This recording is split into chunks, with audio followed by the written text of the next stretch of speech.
Hello everyone, it's Claude here. And as you see from this article, Nick Ferrari is considering to replacing the Human Rights Act. And I had to wonder to what level will this put our human rights at risk? As we see, we have to kill the bill, where our right to protest is at risk. We even have the situation where the Queen's speech was written by the government. And we have to question some of the measures where some of the points were very government and not for the people. And also the concerning factor is of how we have refugees who get sent to Rwanda, when Rwanda has a very bad political climate and doesn't understand the understanding of human rights. So, it's time for everyone to speak out.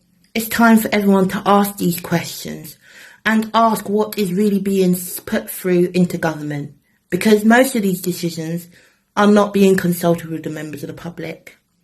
We need to speak for our rights. We were born with a mouth to speak, and we must use it for clarity, transparency, and delivery. That's a lot of people say that. Pick that up with Claude in Richmond. Claude, you're on the radio. How concerned are you that they could, it's not a done deal by any stretch, they could seek to replace the Human Rights Act? Good morning. Good morning. Well, I think there's really important 5 points of the human rights, and that's dignity, fairness, and equity, and also the respect and the independence. We have to be very concerned in the fact that I think we have to speak up for certain laws which are being considered and certain laws that are being taken. I think like the fact what laws are being taken, Claude? Well, I think in regards to like the right of protest, and also the fact of trying to depress this nation in the time when we have a mental health crisis. We have severe issues when it comes to diversity and inclusion. For this, disabled people are not able to protest, but need to find other ways to make their voice be heard. And I think, it's concerning with the human rights for it to be kind of... Everyone has the right to protest. It just has to be an appropriate protest, lastly, doesn't it, Claude? I understand I don't have the right to stop you. I don't have the right to stop you getting to hospital or going to see relatives or going to work. I don't have that right. But what it is they're very difficult for activists when they need to get an important message across, and they feel that individuals are not really listening to them.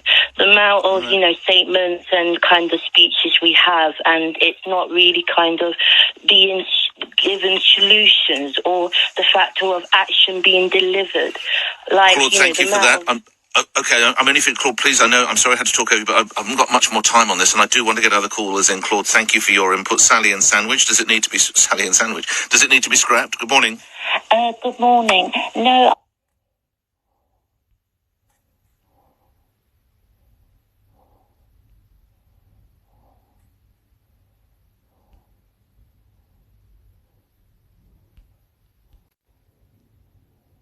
I don't think it needs to be scrapped, but it can be altered. I don't know why people don't look at it in a more moderated manner.